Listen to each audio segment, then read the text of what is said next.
welcome back with your newest book, Lucien. Did you expect that a lot of actually young readers like your books?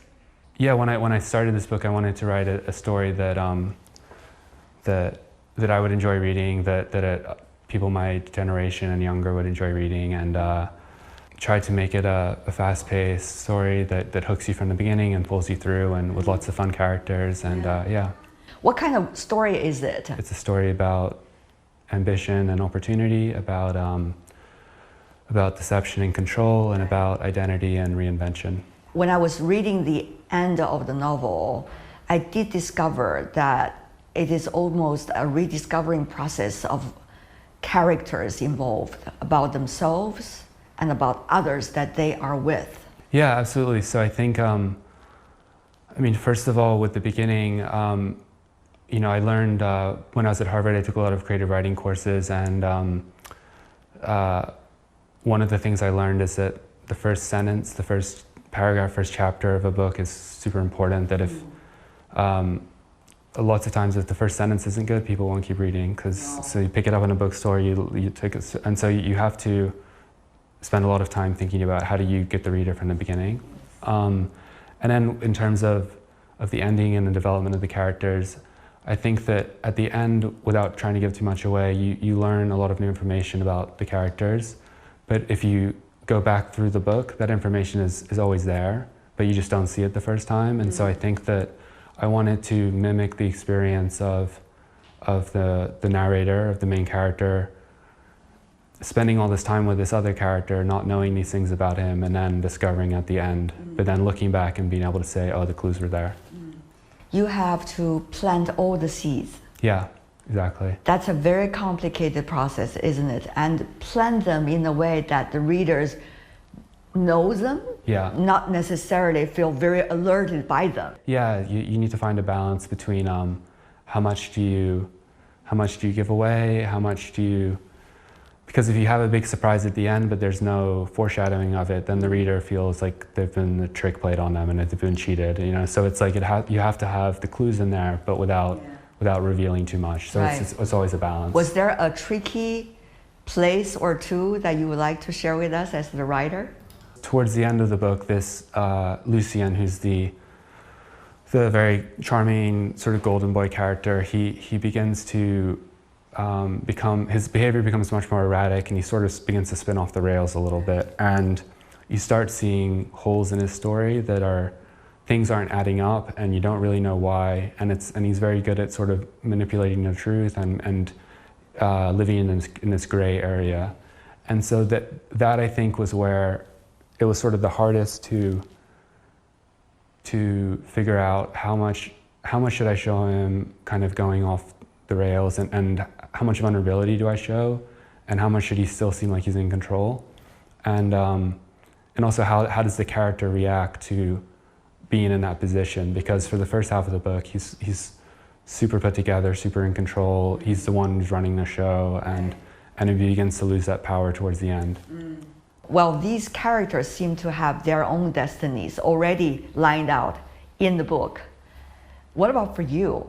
I mean, as a young writer, when you're mapping out others' life, how much do you go back to your original scripts and say, this is not how life works, because I learned over the past year or two or three? In the early drafts, the characters are more one-dimensional, and they don't have as much depth to them. And you know, when I wrote my first draft, I wrote it very quickly. I wrote maybe within 2 months, but it was a very skeletal draft. I left big parts of it blank because I knew that there's research I was going to have to do, and I was going to come back, and all the scenes where they talk about art or they talk about painting, I had to do a lot of research for that.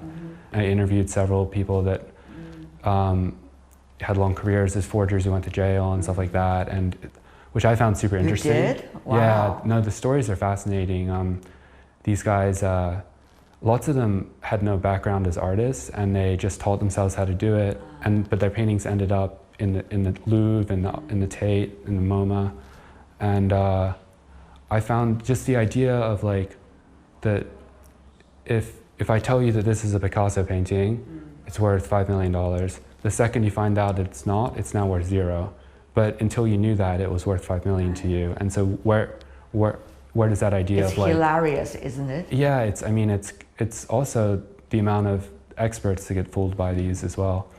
I mean, there are estimates out there that over a third of the art on the art market is fake. Could be, yeah. So what did you learn from this process of, you know, putting yourself into the characters and try to learn where they come from, what they were doing, and what does that say to you as a writer? I think when you write a novel like this, like you're taking things that you experienced or the development you had or meaningful moments in your life and packaging it into a story through the characters that then helps you relate those experiences to other people. You have to be very observant. Yeah, definitely. I think that being an observer is a huge part of being a writer and understanding, noticing things about people and noticing the dynamics between people. Can you jump in and out? I mean, I have these difficulties when I try to be observant. Yeah, when I was writing short stories often, you would practice being, like you would go sit in a cafe and try to listen to the conversation next to you, see what they're talking, like see just the way that people, because the way that people talk in real life and the way that most people write dialogue is actually quite different. Right. And so you're trying to mimic how real speech sounds, but not in the way that if you took a recording of it. Because real speech is a lot of interruptions, a lot of people jump around a lot. And so practicing how to observe and to notice stuff was, even like with my friends, I started, try to notice, people have certain ways of, that maybe they'll end every sentence with a certain word, or they'll use one word a lot more than someone else, and that helps you make the dialogue more interesting. Right. Your earlier book was 8 years ago. Yeah. It was about your experience as a young tennis player and celebrated young tennis player, because you were in China like when you were 14 years old. Yeah, that's right. I spent a year living, 9 months or a year living in Beijing, and I think 2004, 2005, and I spent every day training with the junior national team at a sports center in Beijing, and being in that world of athletes in the state sports system was just so different to the life I'd experienced, attending private schools in London or living in suburban New Jersey, that it was such a broadening my perspective and yeah, super formative on me. And so that when I wanted to write a first book, I really didn't know what I was doing, but I had that experience, and so I was like, I can use this and then try. It's so rich, isn't it? The difference is, yeah. But this has so much to do with your China life. Actually, 3 times very different nature. Yeah. One is on your own, playing tennis with the sports world. Exactly, yeah. Yeah, and living in a local apartment. Yep. Second time with the university students, Chinese, and also got to know some of the most celebrated Chinese writers. Yeah, yeah. And third time in the Schwarzman Scholar program, getting to know all the talented young people from all over the world. Yeah, yeah. In a very well-established Chinese university, Tsinghua. Exactly, yeah. I think in my year it was maybe 50% American, 30% from China, 20% from other countries. Oh, interesting. I want to learn about these 3 different periods of time because, as you said, they were very distinctive. Yeah. And I'm sure they all have an impact on you. The first time was 2004, and before the Olympics, before there were, I feel like before there was so much interest from the West in China at that point. I remember you didn't see nearly as many foreigners in Beijing at that point, and yeah, just to see where China has come since then is incredible, and in such a short space of time. The second time I was here, I feel like a lot of the startups, sort of the beginnings of that, and then now I feel like China's at a point where you have these truly tier A, most innovative companies in the world coming out of China, which is from tech to the electric cars to solar and everything. And no, it's been super interesting just to watch that happen. But also China has other sides as well, right? There's the economy, how to do it in transition, aging population, urbanization, migrant worker issues still hanging in the air in a different way. Right. And Chinese young people, how do they have a future potential with such a competitive and fragmented realities? Right. I mean, it's such a dynamic and rich environment, I think, for stories, and when you have so much change in such a short period of time, I think that invariably creates such a rich backdrop for stories. So I was born in London, and I lived in London until I was 12, and then we moved to the US, and then I was there for probably 3 years, and then I went to China. New Jersey? New Jersey. Yeah. And then spent a year in China, came back, went back to England, back to the US. So I've sort of jumped, and then most recently moved to Italy, and so this has kind of gone through my life and now it sort of doesn't feel like a big deal to me now to do it, but I think that started even with just going from England to US to China in a very short period of time.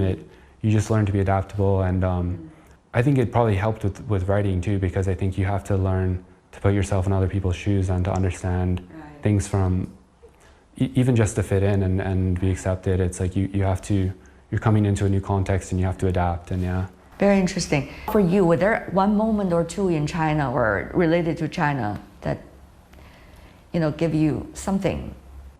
I mean, I guess going back to when I was playing on the team here in Beijing, the guys I was playing with were all, so I was 14 at the time, the guys I was playing with were all supposed to be 14 as well. And many of them told me I'm actually 15 or I'm actually 16 years old. And there's so much pressure that we basically all are lying about our age by a year or two, so that we're playing against younger players. And for them, the stakes were very high, because it's like if they were cut from the team, just seeing the stakes for them being so high was for me, if I lost a match, it wasn't, you're sad for a day or two, but then it's whatever, right? And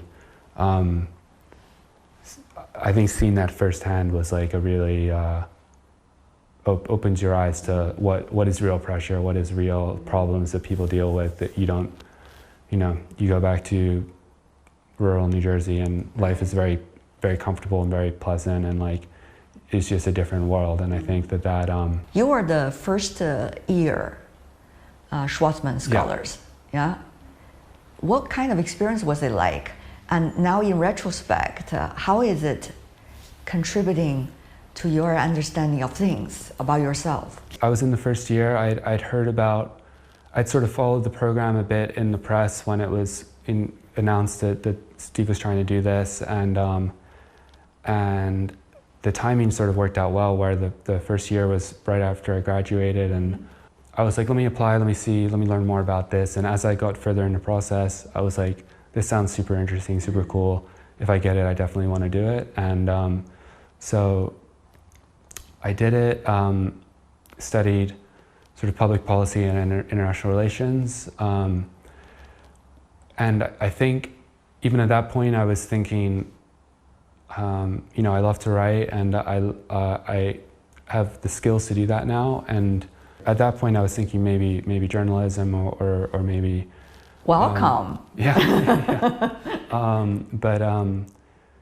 But no, it was a fantastic experience, and like I think most people in programs like that will tell you, it's the things you learn from your classmates and from the people you're with, and those relationships end up being just as important, if not more, than the classes you take. And but think about it. At the time, it was like still in the middle of the honeymoon between China and the United States, right? Yeah. And people see, important thinkers from both sides believe it's important to get the young people getting to know each other more in depth than just the skin deep. Yeah. That's what Schwarzman scholars are about, right? Intellectually. But now, only like 10 years things have changed so much. Yeah. But I don't know how you are digesting it. I'm trying to digest it every day. Yeah. But with a lot of challenge. And honestly, that's one thing that I'd seen change from the first time I was here, the second time, the third time, was just the tone of the relationship, the level of tension, and even when I was, even 2016, 2017, I could feel there was more tension in the air than there had been in 2014. And I think that even since then, it's obviously ramped up more. You see these things changing, and there's not a lot you can do about it, and it's unfortunate to watch. But there are a lot of people feeling heartbreak. Yeah, definitely, and I think that's a good way of putting it, because it feels very avoidable, and also there's so much more to gain from the positive relationship than. And not just for people in the US and China, but people all across the globe, right? Like every big challenge that we have. We see earlier the political leaders are talking about creating more opportunities for young people for exchanges, for cultural exchanges, people to people, local, with local. Do you see that as a solution? Yeah, I think it's super important. I think that, we have these tensions over things that are at a very sort of high level politically, but when you take an average person in the US, average person in China, they have a lot more in common than they have, differences. Right. Everybody wants very similar things, I think. They want opportunity, they want ability to give their kids a better life than they have. They want peace, they want prosperity, and to live their life without interruption, in fact. Without right? fear. Without fear, exactly. And I think the more that you have exposure between the two, it can only be positive. And the danger is when you sort of close it off and those things stop, then it becomes very easy to it's much easier to demonize someone you don't know than someone you know, right? And even if that's at a small scale, I think it's still helpful. A lot of people say, John, your father has been running between China and the United States on so many occasions, right? Trying to patch things, trying to be a bridge. But does it really work? Yeah. Can he really do something when things are going very different directions? I mean, as someone who's close to him, and as someone I can read in the sophistication of your understanding of both sides, what do you make of these, efforts and others' comments? I mean, first of all, I think trying to do something's better than than not doing anything, right? It's obviously... We can't go to sleep. No, but I also think that these things can change quickly, and I think that you have these big global events that can be catalysts in like a positive or negative direction, and from things, the pandemic or the Ukraine war or all these sort of global events, depending on how those things go, it can either accelerate in one direction or it can rapidly improve the things, right? And so I think having people that are in conversations, or at least in a room for those moments, it's important from like a historical level that you can try to take those opportunities to change things and work together, for example, Yeah. And finally, as a young writer, as a rising creative writer, I do want to hear your advice that you would give to your Chinese friends about reading American literature, and the other way around, about the works from Chinese literature that you would love to read. I think sort of at its best, like literature has the power to carry with it like a sense of time, a sense of place, and a sense of culture as well. And it's a great substitute for being able to live that experience yourself. And as I also studied history at university, and I've always felt that understanding the history of a country or the history of a region is like fundamental to understanding the dynamic of today and what's going on and the relationships between the different parties and stuff. And literature has that baked into it, I think. And I mean, personally, I'm a fan of a lot of classic fiction. Yeah, I mean, I love Hemingway. I love George Orwell, Albert Camus, Sylvia Plath, Fitzgerald. And so I mean, I've read quite a few works by Mo Yan, Yu Hua, Cu Tong. These contemporary Chinese writers. Yeah, Mo Yan also won the Nobel Prize of Literature. I recently started Santi, the three-body problem, and I want science fiction. Yeah, and I've been hearing that there's so much good science fiction coming out of China that I'd like to kind of explore that more. I used to love science fiction when I was a kid, but I haven't read it so much recently. But yeah, so. Sounds fantastic. JR, congratulations on the book, Lucien, especially its Chinese version. And I'm looking forward to hearing from you more and more creative works ahead. Perfect. Thank you so much. Thank you so much, JR.